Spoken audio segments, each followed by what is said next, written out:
2021 সালের মধ্যে নবায়নযোগ্য জ্বালানি থেকে উৎপাদন সক্ষমতার 10% বিদ্যুৎ আসার কথা থাকলেও বাস্তবে সেটি সম্ভব হয়নি। অথচ এরই মধ্যে পেরিয়ে গেছে আরো প্রায় 3 বছর। এখন পর্যন্ত অর্জিত হয়েছে মাত্র 6%। খাত সংশ্লিষ্টরা বলছেন, নীতি নির্ধারণী পর্যায়ে প্রতিশ্রুতির অভাব, জমির সংকট এবং রাষ্ট্রীয় প্রতিষ্ঠানগুলোর মধ্যে সমন্বয় না থাকাতে এমন অবস্থার সৃষ্টি হয়েছে। রিপোর্ট করেছেন জাহিদ সেলিম।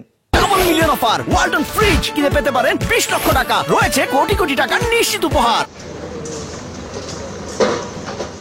জীবাশ্ম জ্বালানির দামে অস্থিতিশীলতা, ফুরিয়ে যাওয়ার আশঙ্কা এবং জলবায়ু পরিবর্তনজনিত নানা ক্ষতির কারণে নবায়নযোগ্য শক্তি এখন জনপ্রিয় হয়ে উঠছে। সূর্যের তাপসহ নানা উৎস থেকে পাওয়া এই শক্তি স্বল্প সময়ের ব্যবধানে পুনর্ব্যবহার করা যায়। পরিকল্পনা থাকলেও যথাযথ সমন্বয়ের অভাবে এই খাতকে গত 2 দশকে এগিয়ে নেওয়া সম্ভব হয়নি। আকৃষ্ট করা যায়নি বিদেশি বিনিয়োগকারীদেরও, বলছেন খাত সংশ্লিষ্টরা। সমস্যা হচ্ছে এখানে ইনফরমেশন গ্যাপ। যখন ইনভেস্টররা আসে, they are not in the right track in terms of getting all ইনফরমেশনগুলোকে নিয়ে তারা যেটাকে রিয়েলাইজ করবে, কার কাছে যাবে, কোথায় যাবে, এই যে স্টেপ বাই স্টেপ প্রসেসগুলো, এগুলোকে আমরা আসলে ইনস্টিটিউশনালাইজ করতে পারি না। আমরা প্রফেশনাল ফ্রেমে নিয়ে আসতে পারি না। যে একজন ফরেন ইনভেস্টর যেখানে $multi-million নিয়ে আসবে, তাকে আমরা কিভাবে ফ্যাসিলিটি। সম্প্রতি 31টি সৌর বিদ্যুৎ প্রকল্প বাতিলের যে সিদ্ধান্ত নিয়েছে অন্তর্বর্তী সরকার, সেটি এই খাতকে পিছিয়ে দেবে বলেও বলছেন এই উদ্যোক্তা।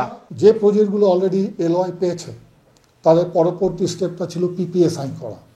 তো এলওআই পিপিএ এটা হয়তো 2 মাস 3 মাসের মধ্যে এই প্রবলেমটা যদি আমরা অ্যাড্রেস করতে পারতাম, মানে এই সমস্ত অর্গানাইজেশনগুলো, তাহলে কি তারা এটা এক্সিকিউশনে চলে যেতে পারতো, একটা সম্ভাবনা ছিল।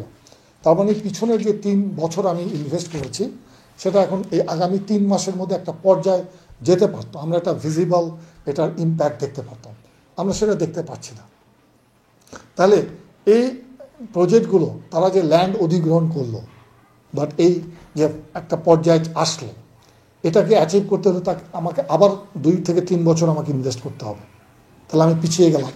বুয়েটের সাবেক এই শিক্ষক ও জ্বালানি বিশেষজ্ঞ বলছেন, সম্ভাবনা থাকলেও সবুজ জ্বালানি থেকে বিদ্যুৎ উৎপাদন এগোচ্ছে খুব ধীর গতিতে। এক্ষেত্রে প্রকল্প বাস্তবায়নে জমি সংক্রান্ত প্রথমে যে বাধাটি রয়েছে, সেটির দ্রুত সমাধান করার পরামর্শ তার।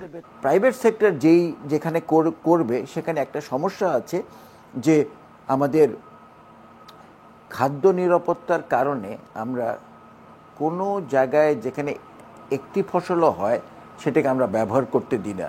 ওখানে কিছুটা ছাড় দিতে হবে, সম্পূর্ণ না, কিছুটা ছাড় দিলে আমি বলি দ্রুত গতিতে আমাদের এই নবায়নযোগ্য বিদ্যুৎ, সোলার পিভি চলে আসবে।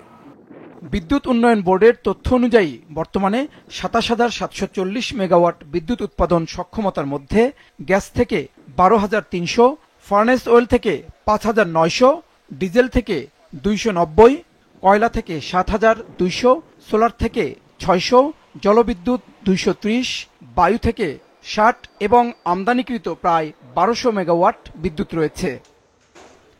জাহিদ সেলিম, বিজনেস রিপোর্ট, মাছরাঙা টেলিভিশন।